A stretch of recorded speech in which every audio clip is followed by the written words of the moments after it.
এই নাসিরউদ্দিন পাটোয়ারি সে কি মির্জা ফখরুল ইসলাম আলমগীর সাহেবের জুতা টানার যোগ্যতা রাখে? এই নাসিরউদ্দিন পাটোয়ারিরা যে সময় বিএনপির বর্ষিয়ান নেতা, বিএনপি সংগ্রামী মহাসচিব, তাকে নিয়ে বলে যে মির্জা ফখরুল ইসলাম আলমগীর সাহেব মন্ত্রী হওয়ার যোগ্যতা রাখে না, কিসের রাষ্ট্রপতি হবে? আচ্ছা আমাকে বলেন তো, এই নাসিরউদ্দিন পাটোয়ারি সে কি মির্জা ফখরুল ইসলাম আলমগীর সাহেবের জুতা টানার যোগ্যতা রাখে? এই যোগ্যতা তার আছে? সেটা আরএফএল কোম্পানিতে চাকরি করতো।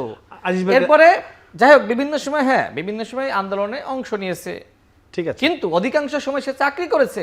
আজকে গণঅভ্যুত্থানের পরে দেখেন এই মুক্ত দুনিয়ায় পুলিশের পটকালে একটা প্রোগ্রামে যাচ্ছে, পুলিশি পাহারায় সে বলছে যে তারেক রহমানের সরকারের গদিতে আগুন জ্বালাতে হবে। দেখেন পুলিশি পাহারায় এই বাংলাদেশে, শেষ করে এই লাইনটা, এই বাংলাদেশে কখনো এই ধরনের ঘটনা ঘটেছে যে পুলিশি প্রোটেকশনে সরকারি দলের পতন ঘটেছে?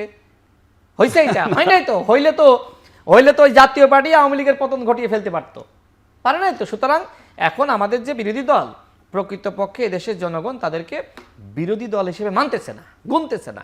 এই জন্য তারা প্রতিনিয়ত হুঙ্কার দিতেছে। এই যে শাহরিয়ার কবিরের কথা ভাই বললেন, হ্যাঁ, টকশো শুরু হওয়ার আগে তিনি বলেছিলেন যে যখন সে দেশবিরোধী কথাবার্তা বলে তখন আমি তার ছাড় দিয়ে কথা বলি নাই, তিনি অনেক কথা বলেছেন। আমি বলতে চাই এই শাহরিয়ার কবিররা জামাতের বুদ্ধিজীবী।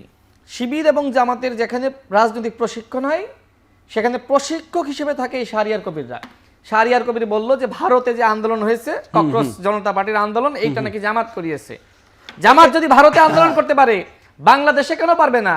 তারেক রহমান সরকারের নাকি একদিনে পতন ঘটাইতে পারে। পাগল না হইলে কি সব কথাবার্তা বলে? আপনি